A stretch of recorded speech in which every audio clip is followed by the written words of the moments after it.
I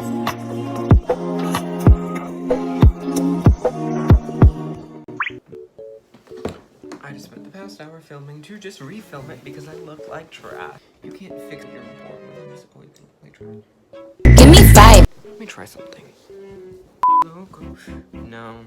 I don't think it's gonna work like 30 minutes of filming. Just have to refilm it. Lighting, it just shows my acne, okay? Prominent and present. Out of nowhere, we don't know where it came from, but it's there. Hey guys, what's poppin'? It's Starpin' this piece, and welcome back to another video where today we are going to be talking about some conspiracy theories. Yes, I know, it's a cliche, everyone does it, but let me tell you something, okay? I have tried. I went and I scavenged and through the interwebs, and I found the most untalked about conspiracy theories. They're part of a bigger, like, both of them are kind of part of like a bigger like picture that's always talked about. Main essence that we're gonna be talking about isn't really talked about. Also, just letting you guys know, let's just get into this video. Now, to make this video not like any other video, I needed to find out-of-the-box conspiracy theories because that's what you gotta do when you gotta do it. The first conspiracy theory we're gonna be talking about is the Mandela Effect. Yes, the most talked about conspiracy theory on this platform. One that bugs me to my core because I remember learning it in my freaking art class because I love freaking art and learning it every single day, or at least a lot of times, and the reason behind the painting of the Mona Lisa, painted by the wonderfully talented Leonardo da Vinci. This painting has always been looked at weird because of its weird looking smile, I guess you can say. People are always like, why is she smiling like that? And my question is, why are we questioning the smile? That's when it comes down to the Mandela of it all. The Mandela, where does that come from? The Mandela Effect comes from Nelson Mandela, the former president of South Africa.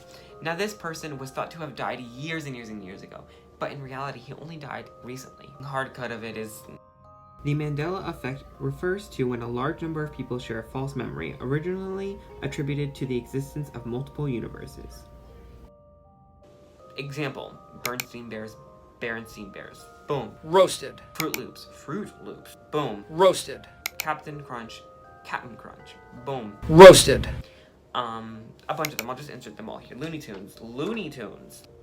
With this Mandela Effect of the Mona Lisa, I'm going to be commenting on her smile because in elementary school, I promise you that we were taught the reason, the mystery, the lure, the Mona Lisa, like why people were so fascinated with such a mysteriously looking painting was not the fact that she had a smile, but the fact that she didn't have a smile. Leonardo da Vinci painted this woman with no expression, no inkling of who she was, but her expression was so expressionless. That's where the mystery came from. You can look up multiple pictures of this, boom, boom, boom, boom, boom, everywhere. You can see this picture of her not smiling. Now people can Photoshop this so easily. I could have done this, anybody could have done this, but for me to be in my position and just remember being taught this is just so conflicting with me because I could have sworn I was taught that the mystery behind the painting was that she did not have a smile, not the mystery that she had a smile. And the reason why I'm talking about it is because I have not found one like popular conspiracy video talking about this. Shane Dawson, Kendall Riley, none of them have really talked about this, and it's very surprising to me because it's something that I truly believe with my heart really is a Mandela Effect. I don't know if anyone else believes it, so if you do, let me know in the comments below. I believe this because I honestly think I might be the only one. It just might be crazy, but we already know crazy though. Let's go to the next conspiracy, which is the conspiracy of global warming. Yes, I know, it's not a conspiracy, it's actually happening. But if you look under the list of conspiracy theories, you will find this conspiracy there. Why, you may ask? Because a lot of people don't believe in it. With scientific proof, graphs telling how the climate has changed and the water levels have increased dramatically and drastically over the years, and it's quite scary. Frankly, I'm scared, as you should as well. It is something that can affect us and will affect us in the years coming, and if it doesn't affect us, it's gonna affect our future generation. Humans are known to be very selfish. If it doesn't affect them, then they're not gonna care about it. I am at fault for being selfish sometimes, and I'm okay with that. I accept that. I work on it every single day, but sometimes you gotta be selfish for yourself. In this case, I don't think we should be selfish. I think we should work together. Thus, me trying to be very environmentally conscious about metal straws and reusable cups. Obviously, I don't do it every day because it's about convenience for humans too. For me, I take convenience very important because I'm not always in the best place to take a soaking wet straw full of wetness. But I try, that's the point. And if a lot of us tried, we would be helping the earth drastically. Nonetheless, I digress. And to the fact that I'm trying to say is, the reason why I'm talking about this conspiracy is to make it spread out. Like, it's not a conspiracy, it's actually happening. You can look up the information about the polar bears and the penguins and everything else in between. Like, it's happening. Like, people wake up, please. It's like actually happening. Like, icebergs are melting. You see the tip of the iceberg and you're like, okay, there's not a lot of ice. But wait till you see the bottom of an iceberg. It is like unimaginably huge. So make sure that when you guys litter or throw your trash away, that you guys are very environmentally conscious. The last conspiracy isn't really a conspiracy. It's more of like a theory of my own. And it's that the internet is a universe on its own.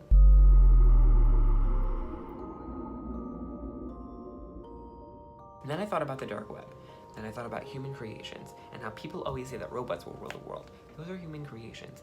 Think back to Roman and Greek mythology. Go back to your high school days where you learned about this. And think about the times when you heard about the gods making us human. And you know that gods created humans just as to help them, to make them look good, or to praise them. Now we created internet to what? To help us. Not necessarily to praise us, but to like help us better our society. These two stories correlate so strong, it's just another thing that really makes me think. But it is called mythology for a reason, and it's based mythologically. So basing it off of that context and correlating it with the internet context, they can both be myths. That's why this is a theory. Going off of that, you have the dark web. So you have this man-made powerhouse of the internet when it was literally made from codes and science. They put it together, they got the internet. Now, if we go back to that iceberg analogy from global warming, you can relate it to the internet.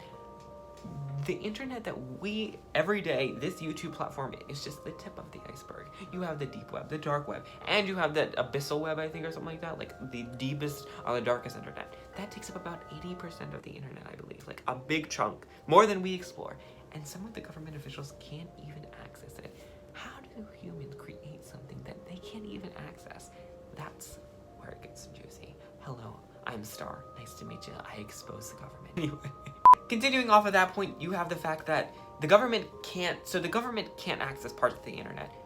But how is it there and how is it manufactured if the government can't access it? What if it was there all along? What if the internet was always there and we just tapped into a little looking glass to see just the tip of it? And then you have smarter people that know how to delve deeper into it. Literally a portal on the internet. It's truly mind-boggling when you get deeper into it. The context of it all is crazy. And then you have proof not too long ago, just a few years ago, of scientists finding evidence of alternate universes. What if one of those alternate universes is all made up of code and like numbers and everything? It's an alternate universe. It could literally be made up of freaking dirt. Like, you don't like anything like that. Like, that's crazy. Like, anything like that could be so possible. And just to think about the internet as an alternate universe seems so plausible to me, just from like so much non-scientific facts, like the deep web, the dark web, not being able to access it, to actual scientific facts, existence of alternate universes being sensed, possibly. Okay, and there's probably so much more scientific information that could be found on the internet that I didn't research. If we can't access the whole thing, then how do we know the parts that we can't access don't include living, maybe not living in our sense, but living in the electronic sense? Pulses sending back and forth of electronic waves, numbers and codes being figured out and crunched down, and just all that technologically like mental stuff being broken down is the form of living in that universe. And I would love to go deeper into it more. If you guys are interested in a full video of it, I would love to make a full video of it and do heavy research on it, and I will definitely do it if I get enough support for it. So make sure you guys comment below if you would like that. If you enjoyed this video, make sure you guys like, subscribe, keep your heads up high, and I will definitely be seeing you guys next time.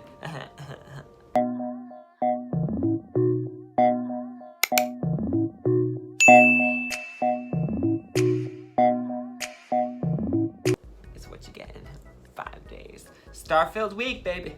One. This is day 2, babe. This is day 2.